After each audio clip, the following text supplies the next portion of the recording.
Hello बच्चों, नमस्कार। आज की जो अपनी क्लास है इम्पोर्टेंट क्लास है।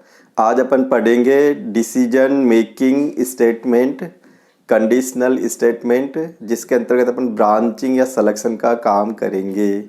क्योंकि अपने पास क्या होगा कि मल्टीपल ऑप्शंस होंगे, फिर अपन मल्टीपल ऑप्शंस में से कौन सा ऑप्शंस का सिलेक्शन करें और फिर सिलेक्शन करके आगे की है ना प्रोग्रामिंग की स्ट्रीम को कैसे फॉलो करें। तो अपन कंट्रोल स्टेटमेंट का पार्ट है, जिसमें पहला पार्ट रहेगा डिसीजन मेकिंग, ब्रांचिंग या सिलेक्शन का रहेगा।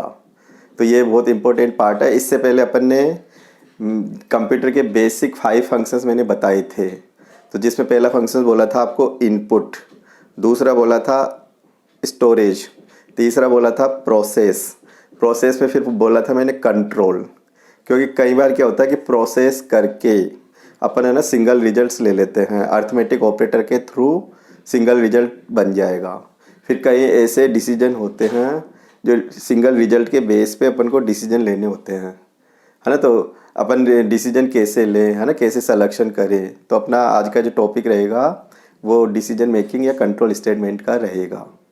अब तक अपन ने जो पढ़ा अर्थमेटिक कैलकुलेशन से रिलेटेड अपन ने प्रोग्राम्स देखे थे, जिसमें एक सीक्वेंस बेस्ड प्रोग्राम थे कि इनपुट ले लिया, स्टोरेज कर दिया, देन इवेलुएट कर लिया फॉर्मूले के थ्रू रिजल्ट्स को, और रिजल्ट्स को आउटपुट दे दिया। तो अपने अब तक 4 ऑपरेशंस चल रहे थे। अब अपना 5वां ऑपरेशंस कंट्रोल स्टेटमेंट का आएगा, जिसमें कंट्रोल में 3 तरह के मेजर कंट्रोल होते हैं। ये भी अपनी एक क्लास वीडियो ट्यूटोरियल क्लास में बना चुका, उसको अगर नहीं देखा हो तो वो ज़रूर देख लेवे। तो 3 तरह के कंट्रोल्स में क्या क्या होते हैं, सलेक्शन या ब्रांचिंग पहला, एक ट्रांसफरिंग या जंपिंग का, है ना, दूसरा।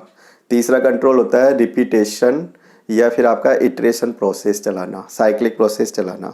तो 3 तरह के कंट्रोल है, जिसमें अपन पहला कंट्रोल ब्रांचिंग या सिलेक्शन का करेंगे। तो अपन देखें कि इसमें क्या आता है क्या नहीं आता। तो अपना आज का टॉपिक रहेगा decision making and branching selection. तो इसमें ब्रांचिंग सिलेक्शन में डिफरेंट कई सारे स्टेटमेंट्स अपने पास। तो जिसमें एक तो इफ़ स्टेटमेंट रहेगा नंबर 1, एक आपका स्विच स्टेटमेंट रहेगा नंबर 2, एक कंडीशनल ऑपरेटर स्टेटमेंट रहेगा नंबर 3। तो ब्रांचिंग का जो काम करेंगे 3 तरह के स्टेटमेंट है, याद कर लेना। जिसमें पहला स्टेटमेंट रहेगा इफ़ स्टेटमेंट। अब इफ़ का क्या मेन ऑब्जेक्ट है तो वो देखें अपन। तो इफ़ क्या करेगा, तो इफ़ स्टेटमेंट हो गया the if statement. If statement is a powerful decision making statement. पहला पॉइंट आपको याद हो जाना चाहिए कि इफ अपन क्यों यूज करें डिसीजन मेकिंग के लिए। पावरफुल इफ है अपने पास, इफ स्टेटमेंट है। It is use to control the flow of executions of statements. कि एग्जीक्यूशंस स्टेटमेंट का जो एग्जीक्यूशंस होगा तो उसका कंट्रोल का फ्लो कैसे होगा, है ना, कैसे अपन कंट्रोल कर पाएंगे। तो अपन को इसका उपयोग कब करेंगे, it is use to control the flow of executions of statement. कि आप जैसे एग्जीक्यूशंस में ऐसे स्टेट में चल रहे हो, चलते चलते अपने पास ना टर्निंग पॉइंट आ जाए, क्वेश्चंस आ जाए माइंड में कि लेफ़्ट को टर्न करें या राइट को टर्न करें। तो कंट्रोल को कैसे मतलब कर पाओगे, एग्जीक्यूशंस के कंट्रोल को कैसे है ना यूज कर पाओगे। तो इफ़ के थ्रू अपन पूरा कंट्रोल को, पूरा फ्लो ऑफ एग्जीक्यूशंस को कंट्रोल कर सकता हूँ मैं इसके through. It is 2 way decision statement. अब 2 वे कैसे बोला कि इसमें 2 पाथ होंगे, एक तो यस का एक नो का। कंडीशंस जब इफ स्टेटमेंट में यूज करूँगा तो इसमें एक कंडीशनल एक्सप्रेशन आएगा। कंडीशनल एक्सप्रेशन के 2 रिजल्ट्स होते हैं, या तो वो आइदर ट्रू होगा या फॉल्स होगा। कंडीशन के ऑलवेज है ना 2 रिजल्ट्स में से एक रिजल्ट्स का सिलेक्शन होता है, मतलब या तो सही या गलत। 2 वे पाथ कि सीधे से चलते चलते अपने ना सामने की 2 टर्निंग पॉइंट आ गए, लेफ्ट का या राइट का। तो कौन से टर्निंग पॉइंट पे अपन चलेंगे, तो यस या नो के अकॉर्डिंग अपना सिलेक्शन होगा पाथ का।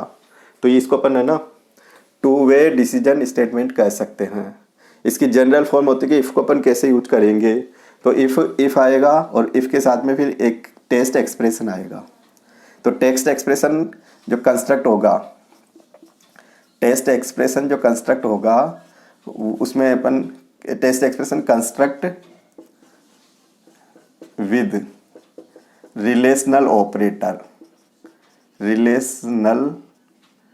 और लॉजिकल ऑपरेटर, इनके थ्रू अपन एक्सप्रेशन बना सकते हैं।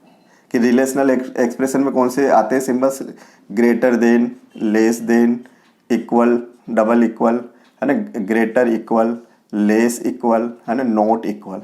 ये 6 सिंबल्स है जो सिंगल कंडीशन बनाएंगे, रिलेशनल एक्सप्रेशन बनेगा। लॉजिकल में आप कंडीशन, 2 कंडीशन को मर्ज करना चाहो तो अपन ऐसे लॉजिकल ऑपरेटर भी लगा सकता हूँ मैं। ये एंड ऑपरेटर है, और ऑपरेटर है, नॉट ऑपरेटर है।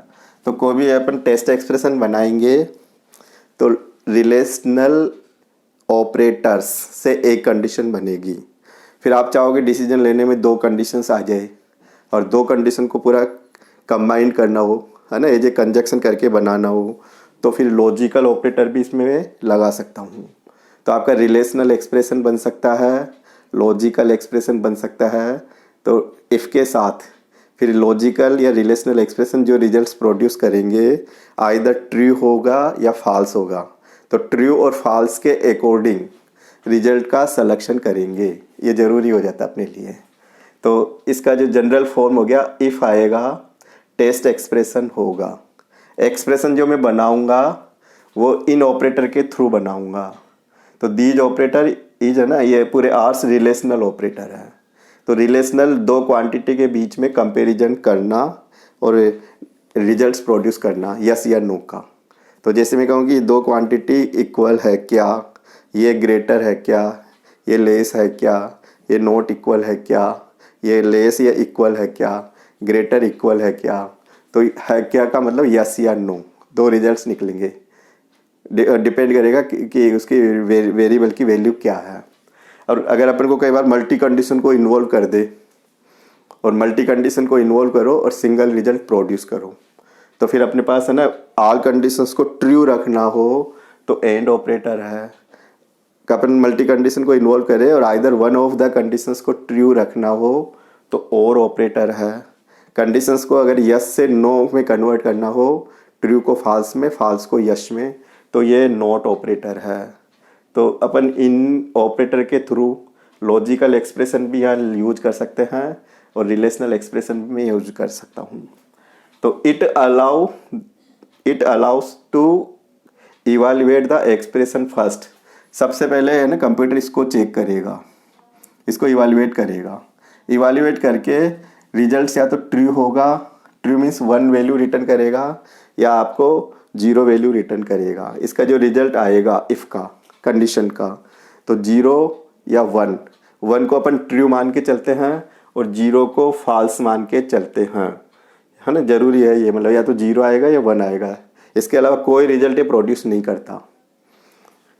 फिर it transfers the control to a particular statement. फिर 0 और 1 के अकॉर्डिंग ये कंट्रोल का जो ट्रांसफ़र करेगा पर्टिकुलर ब्लॉक्स में, या तो सही वाला ब्लॉक, इफ अगर वो फॉल्स हो जाता है तो फिर कंडीशन अगर ट्रू हो जाती है तो सही वाला ब्लॉक हो गया, कंडीशन फॉल्स हो जाता है तो दूसरा ब्लॉक हो गया। तो 2 रास्ते बन जाते हैं इसके। इसका अपन देखें सिंटेक्स कैसे है ना, इसका डायग्राम देखें कैसे होता है। तो इसमें एक एंट्री पॉइंट होगा, कंट्रोल आएगा, है ना, कंट्रोल की एंट्री होगी, 2 एग्जिट पॉइंट हो जाते हैं कि अपन ट्रू वाली ब्रांच से चले या फॉल्स के ब्रांच को फॉलो करते हुए चले। तो कंडीशंस यहाँ से टेस्ट होगी, एक्सप्रेशन का रिजल्ट ट्रू हो गया तो ये अलग पाथ हो गया, एक्सप्रेशन का रिजल्ट अगर फॉल्स हो गया तो ये आपका अलग पाथ हो गया। तो 2 वे ब्रांचिंग हो जाती है कि 2 रास्ते में से कौन सा रास्ता सिलेक्शन करें। तो सीधे चलते चलते कि अपने सामने एक टर्निंग पॉइंट आ जाता है ना कि ये सही है और इधर वाला गलत रास्ता है। तो ये 2 पाथ हो गया, ये 2 पाथ हो गया और ये अपने आप में कंडीशन हो गई। तो 1 एंट्री पॉइंट और 2 एग्जिट पॉइंट। तो ये जब भी मैं इफ़ को डायग्राम, है ना, या स्ट्रक्चर में दिखाऊंगा तो ये डायमंड बॉक्स की शेप लूँगा। फिर अपन देखें, द इफ़ स्टेटमेंट में be implemented in different forms, कि इफ़ स्टेटमेंट की डिफरेंट फॉर्म्स हो सकती है ना, forms depending on the conditions to be tested, कि अपने कंडीशंस कितनी आती है, कि कंडीशन अपन क्या टेस्ट करना चाहते हैं और रिजल्ट्स कैसे प्राप्त करना चाहते हैं। तो उसके अकॉर्डिंग ये इफ़ की डिफरेंट फॉर्म्स होती है। तो तुम तो, है ना, इफ़ की 4 फॉर्म्स होती है जनरली, याद रख लेना कि इफ़ की 4 डिफरेंट फॉर्म्स होती है। 4 डिफरेंट फॉर्म्स को कब यूज करेंगे, तो सिंपल सी थ्योरी है, क्वेश्चंस में कंडीशंस को देखो, अगर एक कंडीशंस दे रखी हो और एक ही कंडीशन का ऑप्शंस हो, वो भी ट्रू होने पर इवैल्यूएट कर दे अपन स्टेटमेंट को कि एक कंडीशन और एक ही अल्टरनेट।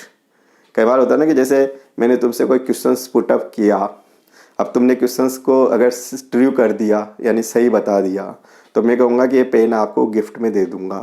तो इसका ये मतलब है कि अगर आप कंडीशन यस करोगे तो ये अल्टरनेट उसका एग्जीक्यूशन का अल्टरनेट हो गया कि पेन मिलेगा। और अगर आपने कंडीशन को फॉल्स कर दिया तो फिर ये गिफ्ट नहीं मिलेगी।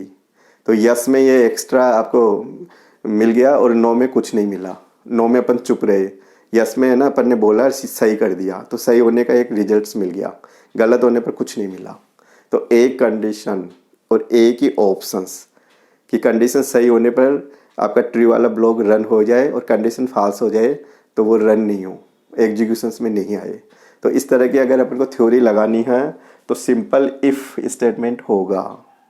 फिर कई बार क्या होता है कि कंडीशंस के दो अल्टरनेट हो जाते हैं कि एक कंडीशंस को टेस्ट करें, सही होने पर अलग रिजल्ट प्राप्त करें और गलत होने पर अलग रिजल्ट प्राप्त करें, कि दो में से एक का तो सिलेक्शन करना ही है। एक कंडीशन दो अल्टरनेट और सेलेक्ट वन अल्टरनेट या ऑप्शंस एट ए टाइम, तो देन उसके लिए फिर आपका ये वाला इफ़ और एल्स वाला स्टेटमेंट हो जाएगा सेकंड नंबर पे।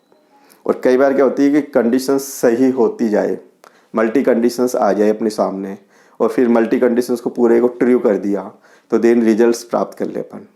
तो कई बार होता है ना कि जैसे अपन कम्पिटिटिव परीक्षाएं देते हैं तो उसमें सिलेक्शन कैसे होता है, तो सबसे पहले तो प्री एग्ज़ाम होगी तो कंडीशन नंबर 1, फिर आपके सेकंड एग्ज़ाम मेन एग्ज़ाम होगी तो कंडीशन नंबर 2, फिर आपका इंटरव्यू होगा कंडीशन नंबर 3, फिर आपका ना फाइनल फिजिकल या मेडिकल का टेस्ट होगा तो कंडीशन नंबर 4। जब 4 कंडीशंस को ट्रू कर लोगे 1 बाय 1 तो देन आपको सिलेक्शन का ऑप्शंस मिलेगा। और चारों में से कोई भी कंडीशन फॉल्स कर दोगे, है ना, तो बाहर आ जाओगे। तो जब तक ट्रू में चलते हैं आगे बढ़ते जाएंगे, जब कंडीशन फेल हो जाएगी तो बाहर आ जाए। तो एक कंडीशन को यस करे, फिर दूसरी पे जाए, दूसरी को यस करे, तीसरी पे जाए। तो इस तरह का अगर मल्टी कंडीशंस आ जाए, ट्रू होने पर 1 बाय 1 कंडीशन को चेक करते हुए आगे चले, तो फिर अपने पास है ना नेस्टेड इफ़ की थ्योरी आती है।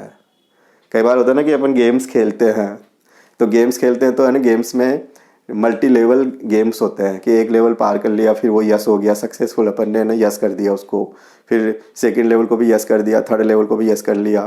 तो ऐसे ना आगे बढ़ते जाएंगे और टारगेट को अचीव कर लेंगे। और कई बार होता है कि फर्स्ट लेवल पे ही अपन है ना फॉल्स हो गए कि फर्स्ट लेवल क्लियर नहीं हुआ तो गेम से आउट हो जाते अपन। तो इस तरह का अगर कोई कंसेप्ट आ जाए रियल लाइफ में भी तो नेस्टेड इफ़ ही चलेगा, इफ़ के अंदर इफ़ आता जाए। और एक कंसेप्ट होता है कि एक इफ़ हो जाएगा, एक कंडीशन हो गई। अगर एक कंडीशन फेल हो जाए फर्स्ट नंबर की तो फिर अभी अपन बाहर नहीं आएंगे उस सीरीज़ से। फिर सेकंड कंडीशन चेक करेंगे, सेकंड कंडीशन भी फेल हो जाए तो थर्ड कंडीशन चेक करेंगे।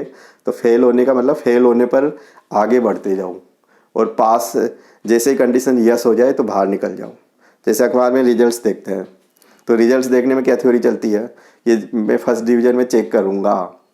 फर्स्ट डिवीज़न में अगर आपका रिजल्ट्स मिल गया तो अपन है ना फिर आगे की कंडीशन को फॉलो नहीं करेंगे। और अगर फर्स्ट में आपका रिजल्ट नहीं मिलता है तो फिर आप सेकंड डिवीज़न के कॉलम को चेक करोगे, सेकंड में नहीं है तो फिर आप थर्ड को चेक करोगे, थर्ड में नहीं है तो फिर आप डिसीजन ले लोगे कि फेल हो गए।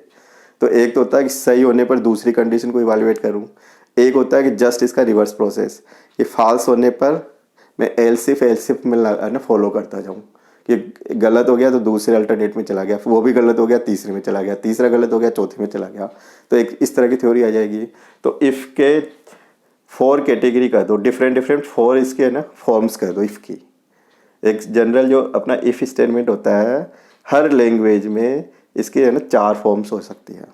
तो एक तो सिंपल इफ़ और else, nested if, else if, leadership, कि एक मेन इफ़ होगा और उसके साथ में एल्स इफ़ की एक पूरी सीरीज हो जाएगी। तो else if ladder, nested if हो गया तीसरा, दूसरा आपका इफ़ और एल्स हो गया, एक सिंपल इफ़ हो गया। इसमें एक कंडीशन और एक अल्टरनेट, इसमें सिंपल इफ़ का एक्सटेंशन कर दिया, इसमें एक कंडीशन 2 अल्टरनेट, इसमें सीरीज ऑफ कंडीशंस आएगी। फर्स्ट कंडीशन सही है तो देख सेकंड कंडीशन टेस्ट होनी चाहिए, सेकंड सही है तो थर्ड कंडीशन टेस्ट होनी चाहिए। इसमें एक कंडीशन फेल हो गई तो एल्स इफ़ में दूसरी कंडीशन आ जाएगी। तो ये 4 फॉर्म्स है ये आपको याद हो जाना चाहिए। और इफ़ के लिए, इफ़ में जो कंडीशन अपन यूज करेंगे, कंडीशंस बनाने के लिए अपने को है ना 2 ऑपरेटर को मेनली फॉलो करेंगे अपन, कि कंडीशंस का कंस्ट्रक्ट कैसे करें कंडीशनल स्टेटमेंट। तो कंडीशनल को भी एक्सप्रेशन बनाओगे तो या तो रिलेशनल एक्सप्रेशन होगा या लॉजिकल होगा। तो अपन को है ना ये रिलेशनल ऑपरेटर पूरा दे रखा है कि अर्थमेटिक से तो सिंपल कैलकुलेशन हो जाएगी, सिंगल रिजल्ट बन जाएगा। अब सिंगल रिजल्ट के बेस पे फिर डिसीजन लेने की थ्योरी आ जाए तो फिर अपन को रिलेशनल ऑपरेटर पे जाना ही पड़ेगा। तो ग्रेटर का, लेस का, इक्वल का, greater equal, less equal, not equal, इस तरह का डिसीजन लेना हो, अगर 2 कंडीशन को पैरेलल चेक करना हो और फिर रिजल्ट्स को प्रोड्यूस करना हो तो एंड है, और है ना, यह आपका ये हो गया एक्सक्लेमेशंस, नोट है। तो इनके थ्रू अपन लॉजिकल एक्सप्रेशन बना सकता हूँ 2 या 3 कंडीशन को कंबाइन करके और फिर रिजल्ट्स प्रोड्यूस करें, और इसके थ्रू सिंगल कंडीशन बनेगी। तो जहाँ कंडीशंस आएगी वहाँ पे ये रिलेशनल एक्सप्रेशन या लॉजिकल एक्सप्रेशन अपन यूज करेंगे। और ये इनकी आइडेंटिफाई तभी ही होगी या तो इफ़ के साथ इनको यूज करो या लूप के अंदर ये कंडीशंस में यूज करो, तभी कंप्यूटर इनको अलाउ करेगा। डायरेक्ट यूज करोगे तो कंप्यूटर इनको अलाउ नहीं करेगा। तो इनको अलाउ करने के लिए इफ़ स्टेटमेंट में या टेस्ट एक्सप्रेशन में इनको मैं अप्लाई करूँगा। सिंपल सी थ्योरी है। अब अपन सबसे पहले पढ़ते हैं simple if statement. Simple if के बारे में देखें। अब अपन पढ़ रहे हैं सिंपल इफ़ स्टेटमेंट। तो सिंपल इफ़ का अपन देखें क्या इसका रूल रेगुलेशन है। इफ़ का पहला फॉर्मेट है अपने पास सिंपल इफ़। तो इसमें क्या होता है कि it have only one options कह दो, ओनली ट्रू वाला ऑप्शंस होगा।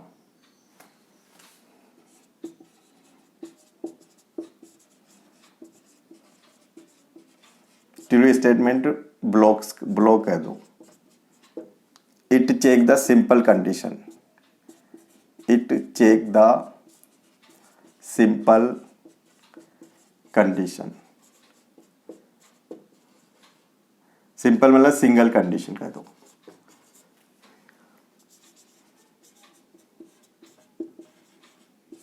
एक सिंपल कंडीशन चेक करना हो तो अपन है ना सिंपल इफ की हेल्प ले लेंगे। सिंगल कंडीशन, एक कंडीशन होगी और एक ही आपका ऑप्शंस होगा। ऑप्शंस कह दो या अल्टरनेट कह दो, वो भी होगा ट्रू का। और इसका जो रिजल्ट्स प्रोड्यूस करेंगे अपन, condition produce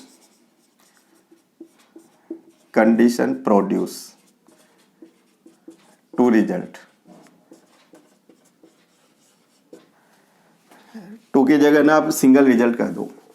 condition produce single result, either true और फॉल्स। फॉल्स को अपन 0 मान के चलेंगे, ट्रू को 1 मान के चलेंगे। मतलब 2 अल्टरनेट होंगे कंडीशन के, या तो ट्रू होगा या फॉल्स होगा। सिंगल रिजल्ट ही प्रोड्यूस करेगा ये। जब इफ स्टेटमेंट में कंडीशन को मैं अप्लाई करूँगा, टेस्ट एक्सप्रेशन जो मैं यूज करूँगा, या तो वो सही होगा या गलत होगा। और सही और गलत के आधार पर अपन स्टेटमेंट का सिलेक्शन करेंगे। सही होने पर क्या करना चाहेंगे, गलत होने पर क्या करना चाहेंगे। तो ये ज़रूरी है कि सही और गलत को प्रॉपर वे में अपन यूज करें, कि क्या लिखना चाह रहे हैं, क्या चाहते हैं। क्वेश्चंस के अकॉर्डिंग चलता है पूरा डिसीजन। तो इसमें या तो 1 आएगा या 0 आएगा। अब इसका सिंटेक्स देखें कि इसका सिंटेक्स क्या होता है। It take the following syntax, is take the following syntax, कि इसको कैसे यूज करें। सिंटेक्स का होता है ना कि यूज, इसका रूल रेगुलेशन क्या है, कि इफ़ सिंपल इफ़ का कैसा लेआउट होगा। तो इसका एक प्रॉपर एक फॉर्मेट होगा जो कोडिंग में अप्लाई करेंगे। क्या क्या रूल्स फॉलो करते हैं वो आपको याद होना चाहिए। सिंटेक्स का ये मतलब हो गया। तो इसका सिंटेक्स अगर अपन देखेंगे तो सिंटेक्स है ना इसका ये रहेगा कि इफ़ तो अपना एक कीवर्ड है, कंडीशन टेस्ट करने के लिए अपन इसको यूज में लेंगे। और अपन ये सिंपल इफ़ का यहाँ पे स्ट्रक्चर बनाऊंगा, पूरा सिंटेक्स बना रहा हूँ मैं। ब्रैकेट आएगा, फिर यहाँ पे टेस्ट एक्सप्रेशन आ जाएगा कि क्या चेक करना चाहते हैं। टेस्ट एक्सप्रेशन या कंडीशन कर दो यहाँ पे, और कंडीशन में मैं कह सकता हूँ यहाँ पे और कंडीशन, एक कंडीशन अप्लाई कर सकता हूँ यहाँ पे। फिर इसका ना बिगिन आएगा, यहाँ सेमी कोलोन नहीं लगता, याद रखने का पॉइंट है। फिर यहाँ पे ट्रू स्टेटमेंट का पूरा ब्लॉक आ जाएगा, ट्रू स्टेटमेंट।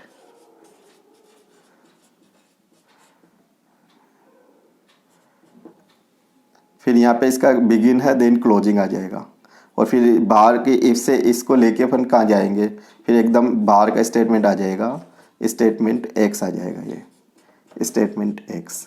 फिर प्रोग्रामिंग की आगे की सीरीज आ जाएगी। तो ये आपका एक सिंपल इफ़ का जनरल फॉर्म है। तो इसका क्या होगा कि इस एक्सप्रेशन का जो रिजल्ट होगा कि अगर अगर इसका रिजल्ट सही हो जाए, है ना, इसका रिजल्ट अगर सही हो जाता है तो इस पूरे ब्लॉक को, मतलब इस पूरे ब्लॉक को एग्जीक्यूट करते हुए सीधा फिर मैं यहाँ से बाहर निकलूँगा तो स्टेटमेंट एक्स पे आ जाऊँगा। मतलब सही हो गया तो इसको एग्जीक्यूट करते हुए इस पे आ जाओ, स्टेटमेंट एक्स पे। अब तुम कहते हो अगर ये कंडीशन फॉल्स हो जाए तो फिर कहाँ जाएंगे, तो कंडीशन अगर फॉल्स हो जाती है तो इसको स्किप कर दो, छोड़ दो।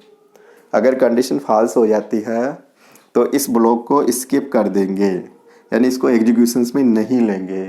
तो कंडीशन अगर फॉल्स होती है तो सीधा है ना, आप स्टेटमेंट एक्स को फॉलो कर लो, मतलब इस ब्लॉक से बाहर ही रहो फॉल्स होने पर। फिर अपन आगे की जो भी प्रोग्रामिंग की स्ट्रीम है उसको फॉलो करेंगे। तो इसका इजी वे में कंट्रोल है कि सही हो गया तो ये सही का ही अल्टरनेट इसके साथ अटैच है। तो एक सिंपल कंडीशन और एक अल्टरनेट। टेस्ट एक्सप्रेशन आपका सिंगल कंडीशन भी इसमें हो सकती है और कंपाउंड कंडीशन को भी अपन इसमें मर्ज करके लगा सकते हैं।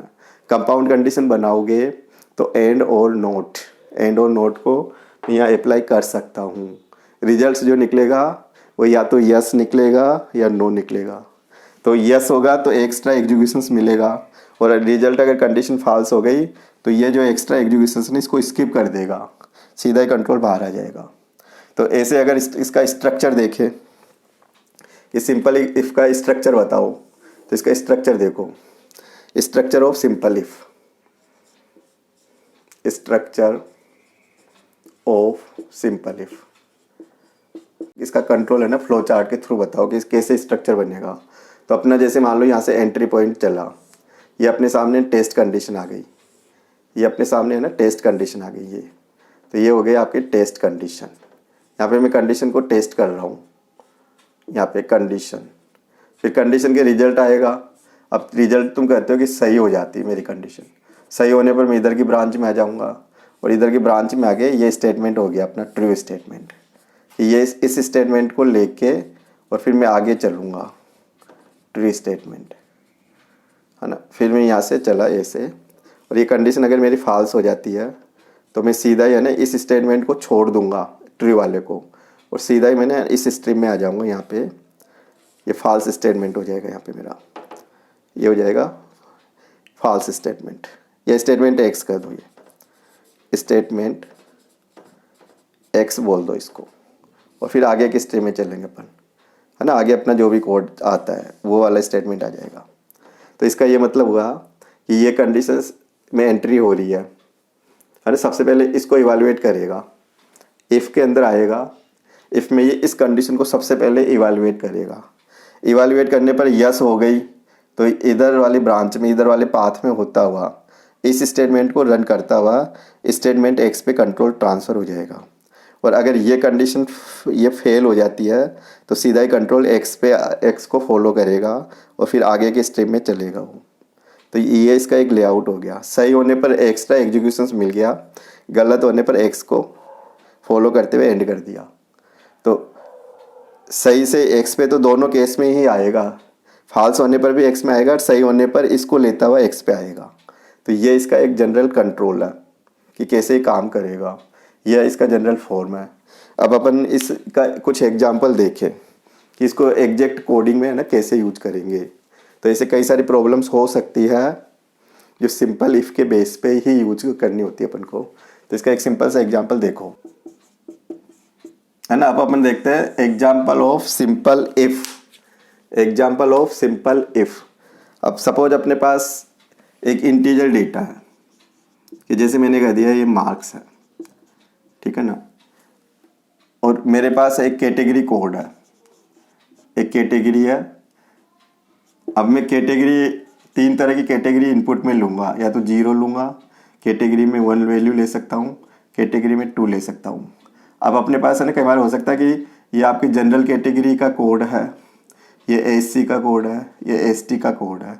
अपन कहते हैं ना कि अदर कैटेगरी में यहाँ बोनस मार्क्स की फैसिलिटीज है, कि बोनस मार्क्स मिलते हैं अपन को 5% है ना, या 5 मार्क्स बोनस मिलते हैं। 5 मार्क्स अपन बोनस के लेके चलते हैं। जो टोटल मार्क्स आएगा, अगर कोई रिजर्व कैटेगरी में है एससी या एसटी में, तो फिर तुम कहोगे कि उसको 5 मार्क्स ऐड कर दो जो एग्जिस्टिंग मार्क्स है उसमें। और जनरल कैटेगरी के लिए कोई बोनस मार्क्स का ऑप्शन नहीं रखना। अब फिर मैं कहूँगी इसको कंप्यूटर में फॉलो करो। तो अपन ने देखो यहाँ पे ले लिया कि क्लियर स्क्रीन जैसे, ठीक है ना। मैं प्रिंट अप में ले रहा हूँ, यहाँ पे प्रिंट अप एंटर मार्क्स, ये अपन ने मार्क्स इनपुट में ले लिया। ये मैसेज आया, स्कैन कर लिया, ये मेरे पास है ना इनपुट में मार्क्स आ गया। यहाँ पे ये मार्क्स आ गया यहाँ पे, ठीक है ना। फिर मैं यहाँ पे प्रिंट अप में कैटेगरी कोड भी पढ़ता हूँ, इनपुट से ले रहा हूँ। यहाँ पे मैंने लिखा कैटेगरी कोड, कैटेगरी कोड।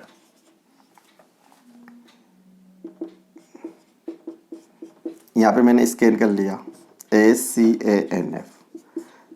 यहाँ कैटेगरी कोड मैंने ले लिया CAT, केट के नाम से है ना, कैटेगरी कोड। अब ये इनपुट से चलेगा, यहाँ से इनपुट से चलेगा। अब सीधा ही मैं कंडीशन में आ गया कि अगर इफ़ है ना कैटेगरी इक्वल 1 आ जाए, ठीक है ना, और कैटेगरी इक्वल 2 आ जाए। डबल इक्वल चलता है मैचिंग के लिए, क्योंकि अपना जो क्वेश्चंस कह रहा है ना कि कैटेगरी कोड 1 आ जाए, कैटेगरी कोड 2 आ जाए, तो दोनों केस में बोनस मार्क्स की फैसिलिटीज है। तो अपन ने कैटेगरी कोड में 0, 1, 2 ये इनपुट में लेके चलेंगे। ये कंडीशन टेस्ट करेगा। तो ये मैंने कंडीशन को वो लॉजिकल कंडीशन बना दिया, और से जोड़ दिया। तो अगर ये आ जाए तो यहाँ पे फिर अपन प्रिंट करा सकता हूँ। यहाँ पे कि मार्क्स जो होगा है ना, मार्क्स जो होगा कि उसको 5 मार्क्स से प्लस कर देंगे अपन, +5, ये बोनस मार्क्स हो जाएगा। और फिर मैं यहाँ प्रिंट करा दूंगा प्रिंट अप। तो यहाँ पे तो एक तो कैटेगरी कोड,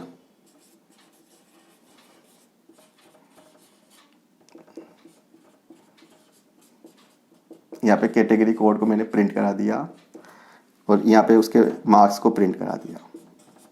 उससे पता रहेगा कि उसके कितने ऑब्टेन मार्क्स आए। +5 होके आए, ये आपका नॉर्मल जो इनपुट में जो डेटा दिया वही मार्क्स रह गए, है ना। ये \n है, ये मार्क्स हो गए। और यहाँ पे गेट CH क्लोज। तो इस तरह से पूरा प्रोग्राम बन जाएगा अपने। ये सिंपल इफ हो गया, ये वाला, ये सिंपल इफ हो गया, सिंपल इफ। एक कंडीशन है, कंडीशन सही होगी तो अल्टरनेट हो गया। और ये अपन ने ना लॉजिकल और ऑपरेटर की हेल्प लेके 2 कंडीशन को अथवा रख दिया, या तो ये सही हो या ये सही हो। दोनों केस में 5 का बोनस मार्क्स अपन ऐड कर रहे हैं करंट मार्क्स में। यहाँ से इनपुट से डेटा चलेगा, यहाँ से अगर कैटेगरी कोड 1 और 2 हुआ, ये कंडीशन अगर ट्रू हो जाती है तो इसको इवाल्यूएट कर देगा, +5 करके ये प्रिंट कर देगा दोनों डेटा को। तो ये आपका सिंपल इफ हो गया। और मान लो कि अपन को और सिंपल इफ के और भी एग्जाम्पल देखने हो, तो अपन सिंपल इफ के और भी एग्जाम्पल देख सकते हैं। जैसे मैंने कहा एग्जाम्पल सेकंड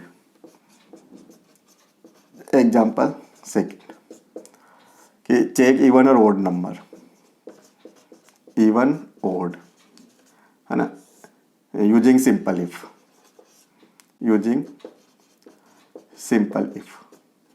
अब अपन ने नंबर ले लिया, स्कैन अप, ये नंबर अपने पास आ चुका। अब इवन और ओड का क्या रूल है, अब तुम जानते हो कि अगर n में डिवाइड कर दूँ 2 से, ये परसेंटेज का होता है कि डिवाइड करेगा, और स्लेश लगाता हूँ वो भी डिवाइड करेगा। दोनों में अंतर क्या हुआ कि परसेंटेज ऑपरेटर रिमाइंडर वैल्यू देगा आफ्टर डिवीजन, कि जो रिमाइंडर बचेगा शेषफल आएगा वो वैल्यू देगा, और स्लेश क्या करता है, डिवीजन वैल्यू देगा। तो दोनों में अंतर है। और परसेंटेज के लिए रूल्स है कि ये ओनली इंटीजर डेटा में ही एप्लीकेबल है, इसमें आप फ्लोट डेटा नहीं लगा सकते। तो परसेंटेज ऑपरेटर रिमाइंडर लेना हो तो परसेंटेज ऑपरेटर की हेल्प ले लो। अब अगर अपन ने यहाँ 0 से मैच करवा दिया इसको, तो अगर 0 आ गया तो अपन कह देंगे ना प्रिंट ऑफ इवन नंबर। अगर अब तो यहाँ पे ये कंप्लीट हो गया। फिर दूसरा मैं सिंपल इफ से दूसरा भी ऑप्शंस रख दूँ कि ओड नंबर के लिए भी कंडीशन अप्लाई कर देता हूँ। एन में 2 से भाग दिया और ये भाग देने पर है ना 0 नहीं आया, ये नॉट इक्वल है, ये 0। तो फिर मैं ये कह दूंगा प्रिंट ऑफ ओड नंबर। ये दो इंडिविजुअल इफ है, ये सिंपल इफ है, ये सिंपल इफ है, एल्स का यूज नहीं किया। एक कंडीशन सही होगी तो अल्टरनेट को प्रिंट कर देगा, गलत होगी तो कोई भी प्रिंट नहीं करेगा, है ना। तो ये आपका ओड नंबर, ये इवन नंबर। एन से एन को 2 से डिवाइड करता हूँ, डिवाइड करने पर नॉट 0, 0 नहीं आ रहा है तो ओड बोल देंगे, 0 आ गया तो इवन बोल देंगे। अब तुम कहोगे यहाँ ब्रेसेस क्यों हटा दिया, तो अगर इफ़ का सिंगल स्टेटमेंट है ना, ये याद रख लो कि ये नोट है कि if have only single statement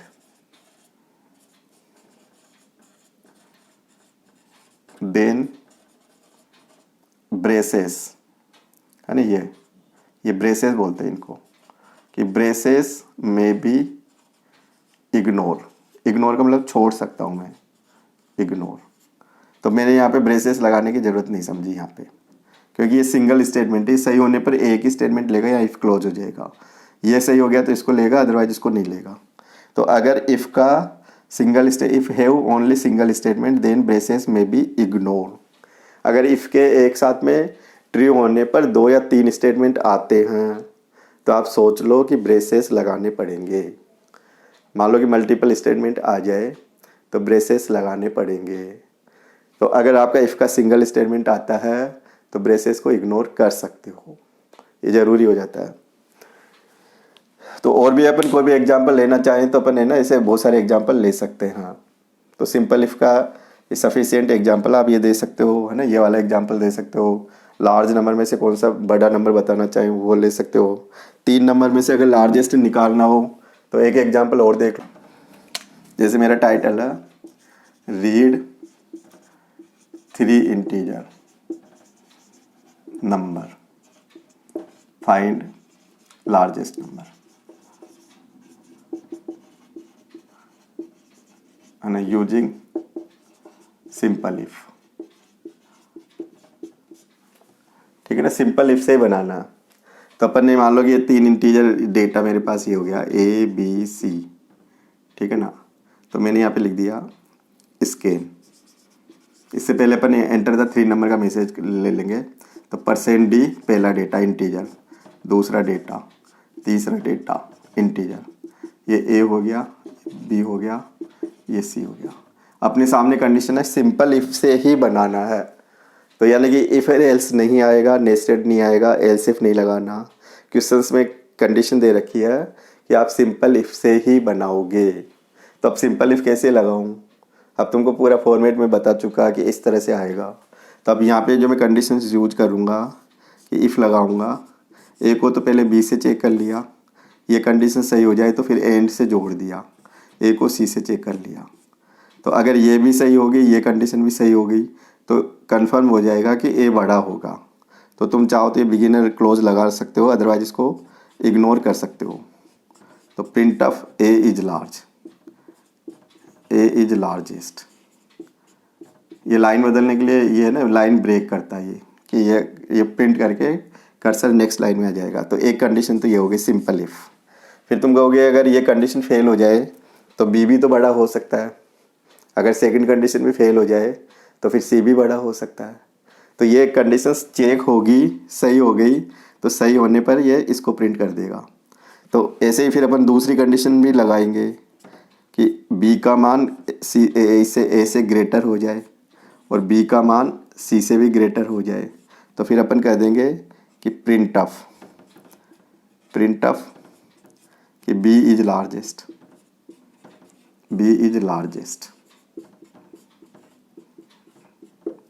और अगर मान लो कि ये कंडीशन फेल हो जाए, ये भी फेल हो रही है, तो फिर यहाँ पे अपन है ना फिर अगेन कंडीशन लगाऊंगा मैं, एल्स नहीं जोड़ रहा अभी, सी ग्रेटर देन ए हो जाए और आपका है ना सी ग्रेटर देन बी हो जाए, तो फिर मैं है ना यहाँ पे कहूँगा कि प्रिंट ऑफ है ना C is largest, C is largest. तो अगर अपन ऐसे प्रोग्रामिंग करते हैं ना सिंपल इफ से, तो ये क्या होता है कि एक कंडीशन सही होने पर दूसरी कंडीशन को भी चेक करेगा, तो ये तीनों कंडीशन को पैरेलल चेक करेगा।